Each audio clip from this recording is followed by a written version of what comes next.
여러분은 어떨 때 무언가를 선택하시나요? 우리는 어찌 보면 우리가 무언가를 선택할 때는 우리가 선택을 해야만 하는 어떠한 특별한 상황이 있기 때문에 선택을 합니다. 만약에 특별히 그 선택이 중요한 선택일수록 그것은 우리의 일상이 무너졌기 때문에 선택을 해야만 되게 별로 선택을 하고 싶지 않지만 늘 하던 대로 하고 싶지만 늘 하던 대로 할 수 없는 그러한 급박한 사정 때문에 어쩔 수 없이 무언가를 선택해야 하는 경우가 있습니다. 그래서 역설적으로 우리의 인생에 있어서 성공과 실패는 그러한 절박한 상황 속에서 무엇을 선택하느냐에 따라서 이 길로 갈지 저 길로 갈지 아니면 제3의 길로 갈지 아니면 최악의 경우에는 아무 선택도 안 하는 선택을 할지 그것도 하나의 선택이거든요. 그러한 선택 속에서 우리의 성공과 실패가 결정이 되는 겁니다. 그래서 누구에게는 위기가 위기이지만 또 다른 누구에게는 위기가 기회이기도 하지요. 결국 이 위기의 순간에 우리가 어떤 선택을 하느냐에 따라서 우리의 성공은 인생의 성공과 실패는 결정되게 됩니다. 자, 오늘 이 말씀 속에 우리가 한번 들어가 봅시다. 이스라엘 사람들은 하나님에서 지은 죄가 많았기 때문에 아브라함과 이삭과 야곱의 하나님이 그들의 후손에게 약속한 그 가나안 복지에서 출애굽한 이후에 그 가나안 복지에서 그들의 나라를 세워서 잘 살았지만 제사장 나라로 하나님께서 그들을 세우셨지만 그들은 그 하나님의 말씀에 순종하지 않았고 타락했기 때문에 결국 망해서 하나님이 바빌론을 이용하셔서 그들을 쳤죠. 그래서 그들 모두가 바빌론으로 끌려가서 70년간의 긴 노예 생활을 하다 고레스 왕의 칙령으로 그러니까 성경에 바사 고레스 왕이라고 나오는 페르시아의 시프러스 그 사람의 민족 융화 정책을 통해서 고향으로 돌아왔습니다. 그게 BC 536년입니다. 이 536년 이후에 그들은 오랜 기간 동안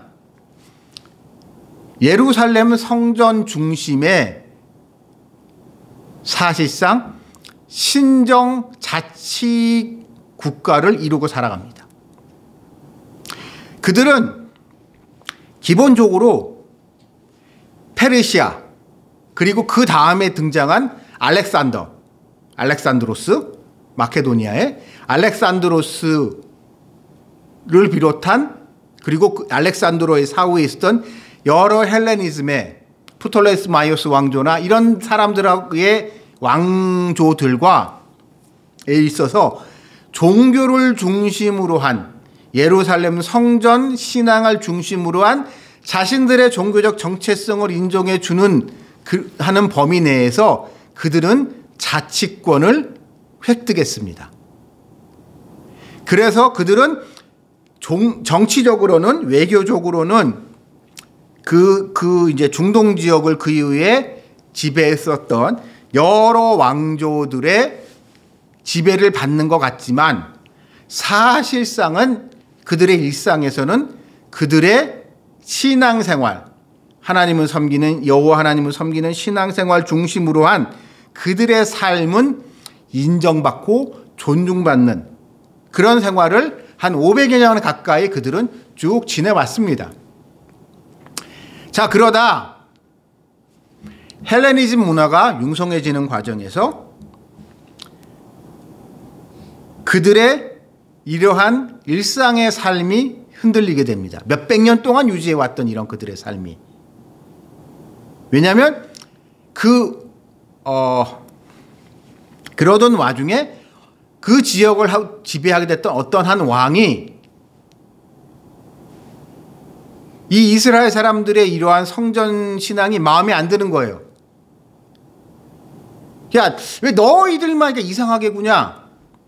라고 하면서 이스라엘 사람들이 그러니까 율법을 중심으로 살아가는 그들의 삶을 의도적으로 탄압합니다.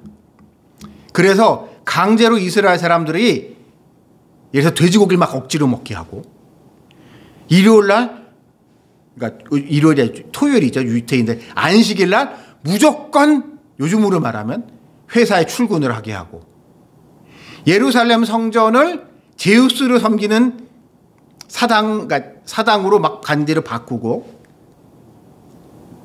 이런 사람이 등장하면서 그들이 이런 평탄했던 일상이 흔들리기 시작합니다.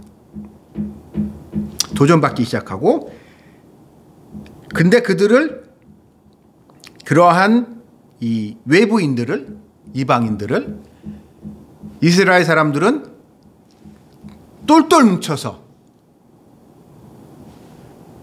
내쫓습니다. 그래서 그래서 기적적으로 독립왕국을 만들어요. 독립왕국을 만드는데 그래서 그 사람들은 이제 잘 된 줄 알았는데 그러니까 제사장 중에 하급 제사장들 중심으로 해서 상위 제사장들 말고요. 하급 제사장들 중심으로 이렇게 무장 봉기를 일으켜 가지고 그 사람들이 중심이 된 독립왕국을 만드는데 그래서 이제 그 사람들이 이게 잘 나가는 거 어떻게 보면 그 사람 입장에서는 잃어버렸던 다윗 왕조의 영광을 재현할 수 있겠다라는 부푼 기대를 가지고 있었는데 내분으로 망합니다. 자기네들끼리 내분으로 싸우다가 하여튼 자기네들끼리 싸우다 망했는데 바로 그때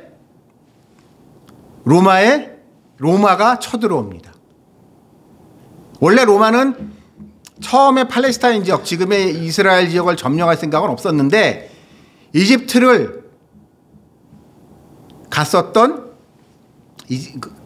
원래 정벌하러 갔다가 그냥 옆에 있는 데를 이렇게 한번 툭 치러 올라갔는데 지들끼리 싸우느라고 힘 한번 써보지 못하고 그냥 로마한테 백기투항을 하고 로마는 이 예루살렘을 비롯한 그 지역을 한마디로 무혈 입성하면서 그냥 꿀꺽 먹습니다. 그러면서 등장한 사람이 우리가 성경에 잘 알고 있는 헤롯입니다.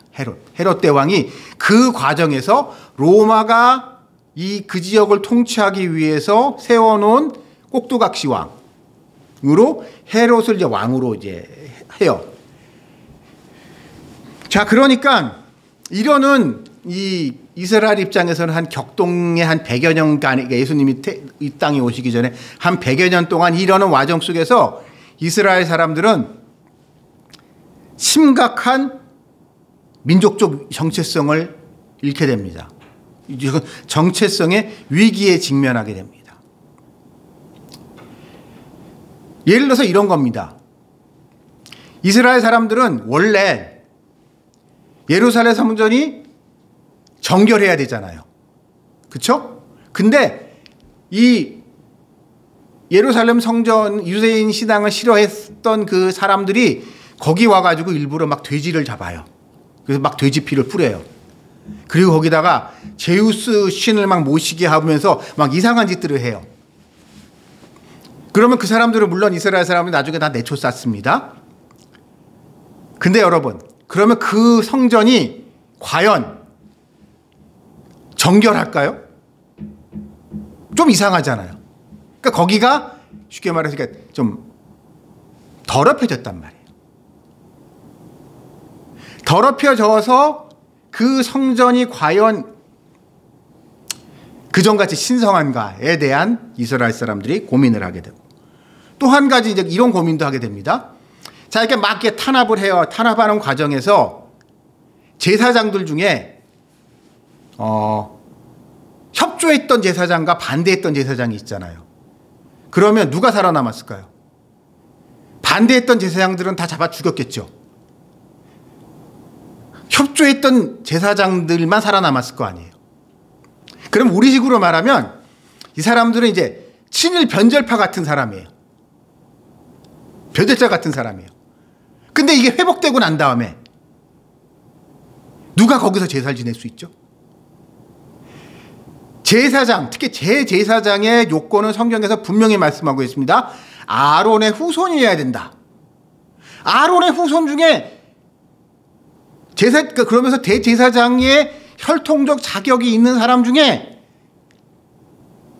이게 다 뭔가 캥기는 게 있는 거예요. 다들 뭔가 옛날에 이게 우리식으로 말하면 일제시대 때 이제 신사 참배하고 마다 이렇게 일제히 적극적으로 협조했던 사람들인 거예요. 다. 근데 그 사람들이 근데 이제 대제사장이 말씀에서는 그 사람들이 제사를 지내라고 했으니까 그 사람들이 거기서 제사장으로 하고 있고, 그러니까 그거에 대해서 뭐라고 토는 날 수 없겠지만 좀 기분이 썩 유쾌하진 않죠. 이러다 보니 이스라엘 사람들은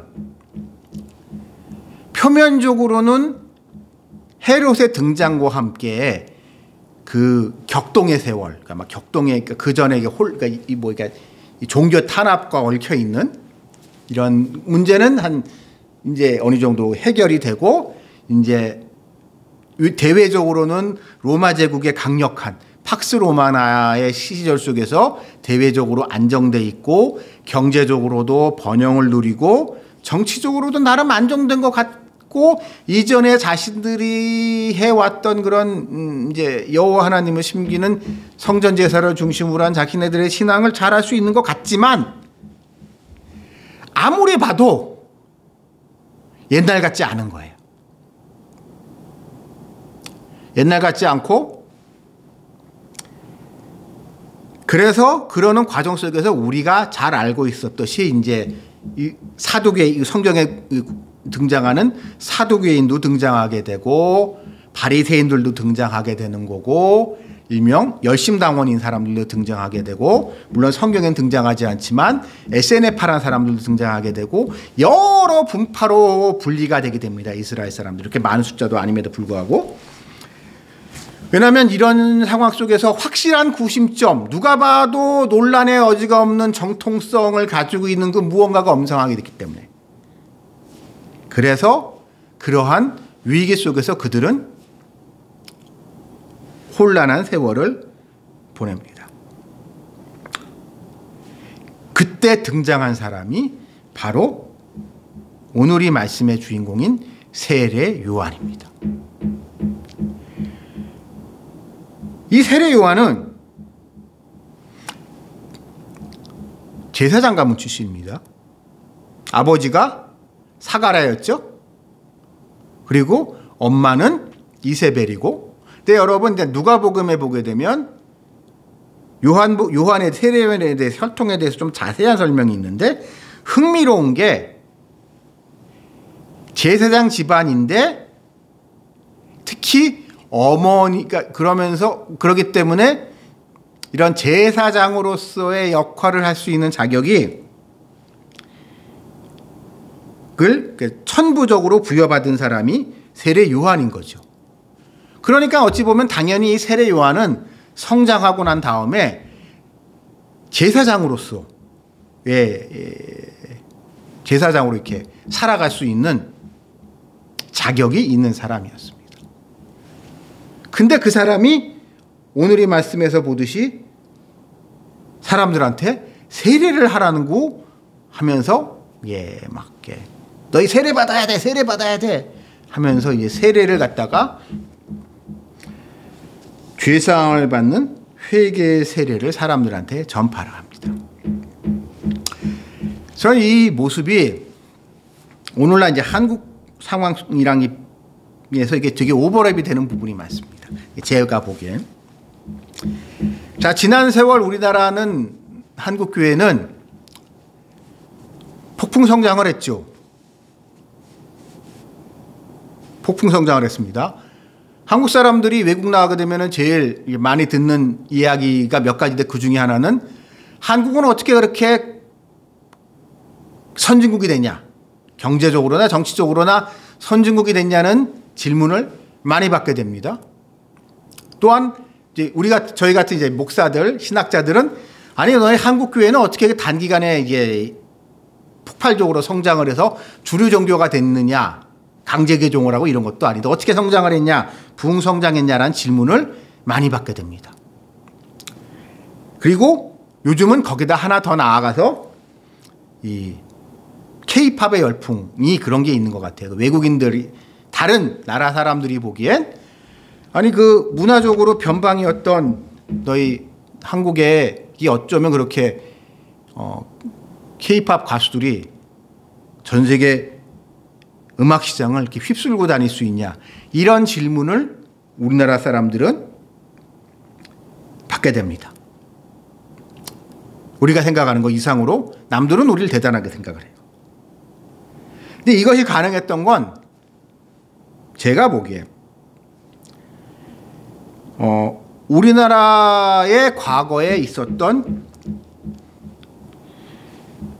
그러니까 우리나라가 되게 흥미로운, 저는 이제 우리나라에 대한 평가, 우리 역사에 대한 평가, 우리 민족에 대한 평가에 있어서 우리나라 사람들이 가지고 있는 생각이 아니라 외국의 학자들이 한국에 대해서 어떻게 바라보는가를 보면 흥미로운 점이 있는데, 제가 최근에 읽었던 어떤 외국의 사회학자가 한국을 평가한, 한국사를 평가한 흥미로운 이야기를 제가 발견한 게 있는데,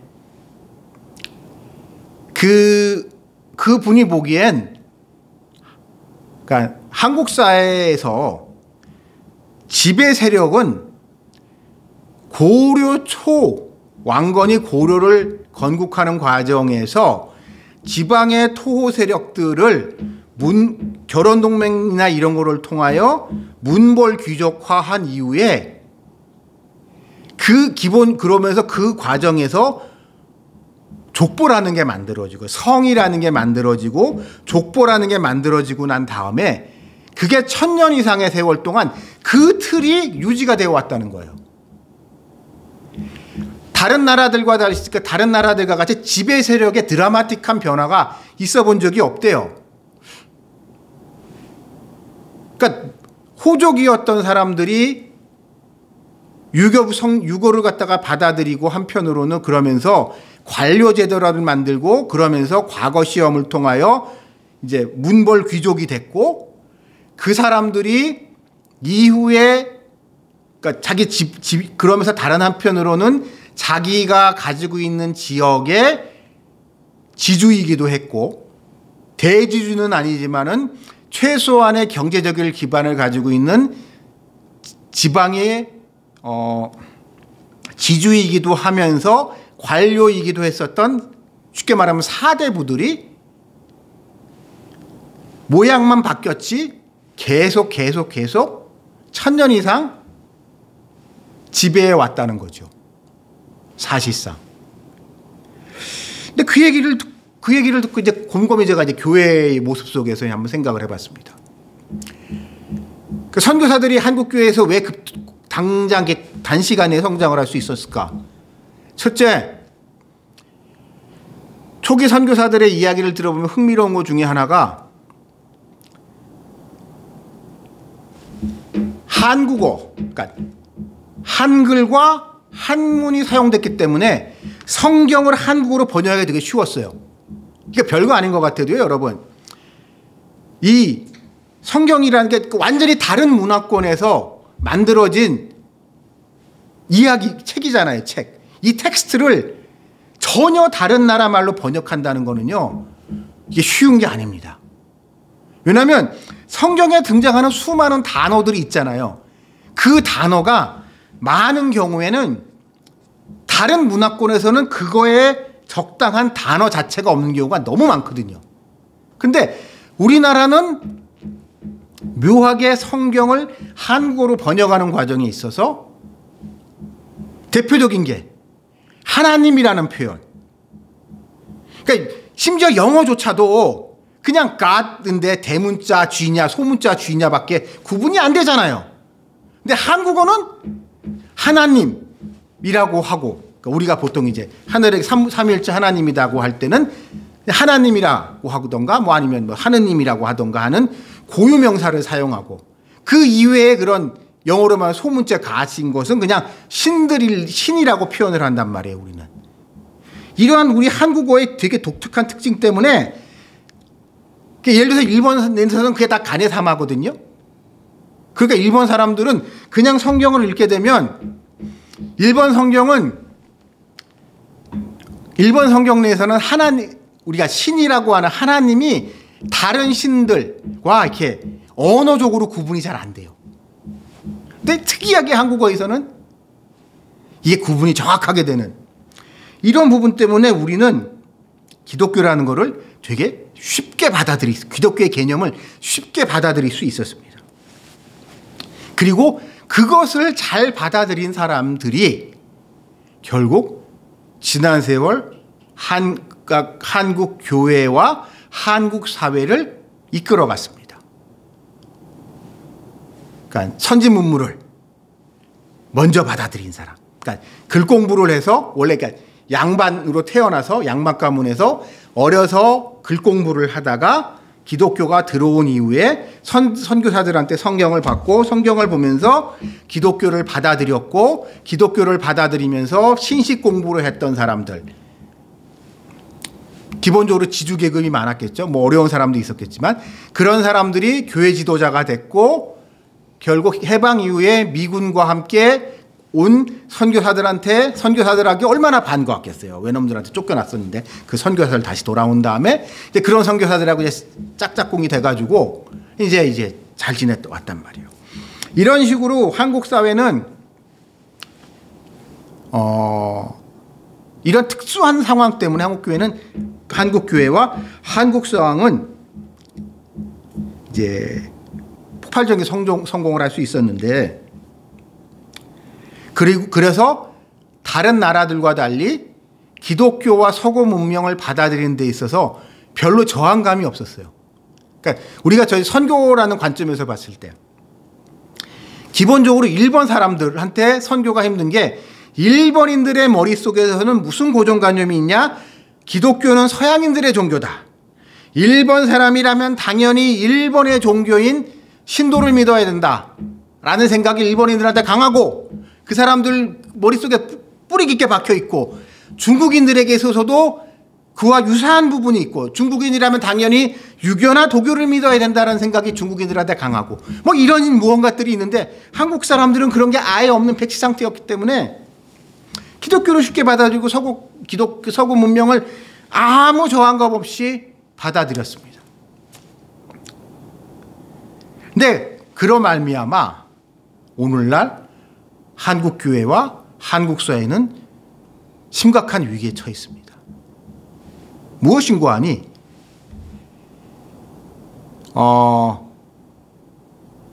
두 가지 위성인데, 첫 번째는 더 이상 외국에서 배워올 게 없어요. 옛날에는, 그러니까 저 같은 신학자라고 칩시다. 신학자로서 유명해지는 방법은 이거였어요. 학교에서 빨리 공부를 하면서 영어나 독일어 공부를 열심히 해요. 그래서 미국이나 독일로 유학을 남들보다 먼저 가서 거기서 이제 유명하다는 학자 밑에 가서 큰 스승으로 모시고 그분한테 배워서 그분한테 이제 박사학위 받아서 빨리 한국에 돌아와서 내가 말이야 누군 줄 알아? 내가 그 유명한 미국의 내진 독일의 그 유명한 그 신학자 누구 알아? 나 그분 직계 제자야. 내가 그분 수제자야. 라고 하면서 한국에서 이제 큰 소리 치면 이제 맥혔었어요, 옛날에. 근데 지금은 못 그럽니다. 왜냐하면 가봤자 별게 없거든요. 옛날같이. 그러다 보니까 한국 사람들은 오늘날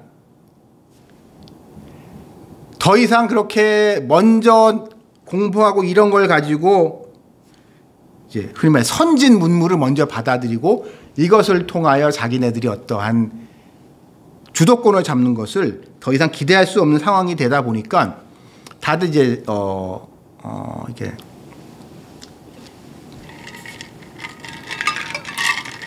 중심을 잃고 너 잘났다 나 잘났다 하면서 혼란한 상황을 맞이하고 있습니다. 자, 이런 와중에 우리가 참고해야 될 것, 우리가 이런 우리의 혼란한 상황을 어떻게 극복할 것인가는 이 오늘의 말씀 속에서 찾아볼 수 있지 않을까 싶어요. 이 세례 요한. 여러분, 제가 이제 세례 요한의 이야기를 보면서 이거 한번 이제 상상을 해봅시다. 여러분이 2000년 전에 팔레스타인 집에 있었던 유대인 중에 한 명이라고 생각을 해보세요. 여러분은 유대인 중에 한 명인데 여러분은 여러분 나름대로 여호와 하나님을 잘 섬긴다, 율법을 잘 지키고 있고 제사 성전 제사 같은 거 충실히 잘 지키고 있다고 난 요즘으로 말하면 교회 잘 다니고 있어라고 생각을 했는데 어느 날 갑자기 누가 너 세례 받아야 돼라고 할 경우에 무슨 생각이 처음에 드실까요? 저라면 그럴 것 같아요. 세례가 뭐야? 여러분, 구약에는요 세례란 단어 자체가 등장하지 않습니다. 세례 요한 이전에는 세례라는 단어 자체가 등장하지 않는다니까요. 그전에는 없던 거예요. 그전에 없던 건데 어떤 그런 예를 들어서 지금 우리 갑자기 무언가를 너가 구원받기 위해서는 이런 거를 해야 돼. 이런 뭐 세례건 뭐 이제 침례건 이거를 받아야 되라고 이걸 해야 되라고 얘기할 때 사람들은 불편하겠죠? 안 그래서 저라도 그게 뭔데? 그걸 왜 받아야 되는데? 라고 이야기를 하면서 사람들은 반발을 했을 겁니다. 저라도 그랬을 것 같고. 근데 거기서 나오는 중요한 모티브가 여기 있습니다. 낙탁토 옷을 입고 허리에 가죽띠를 띠고 메뚜기와 석청을 먹는다. 이게 누구죠? 구약에서 이런 사람이? 엘리야죠. 선지자입니다. 이 지난 500년 동안 이스라엘의 사람들이 종교 생활이 성전 중심으로 되면서 쉽게 말하면 선지자가 사라졌어요. 선지자 전통이 그 이전에 수백 년 동안 내려왔던 선지자 전통이 어느 순간 뚝 끊어졌고 어느 누구도 선지자란 얘기를 안 하고 다녔어요. 왜 그랬을까요? 율법에 신명기에 뭐라고 말씀하고 계시죠? 누가 선지자라고 얘기했는데 걔가 하나님의 말씀으로 뭐 예언을 했는데 틀리면 어떻게 돼요? 돌 맞아 죽죠. 돌로 쳐 죽여라! 그러단 말이에요. 그럼 여러분, 우리가 이제 우리가 좀 기도 좀 열심히 한다고 칩시다. 기도하고 하나님한테 영감을 받아서 무슨 예언을 했는데 그게 틀리면 나 돌 맞아 죽는다. 그런 상황 속에서 누가 감히 내가 하나님이 나한테 이렇게 말씀하셨으니까 내가 선지자로서 예언을 할 거야 라는 얘기를 할 수 있을까요? 어느 누구도 감히 그런 얘기 못 합니다. 그래서 그런지 오랜 기간 동안 선지자들이 없었어요. 근데 황당하게 세례 요한이라는 사람이 선지자가 그러니까 제사장이 돼야 돼. 제사장 가문에서 태어나가지고 이제 가만히 있으면 이제 제사장으로서 이제 종교 엘리트로서 이제 잘 먹고 잘 살 세례 요한이라는 이 친구가 갑자기 선지자 행세를 하는 거예요.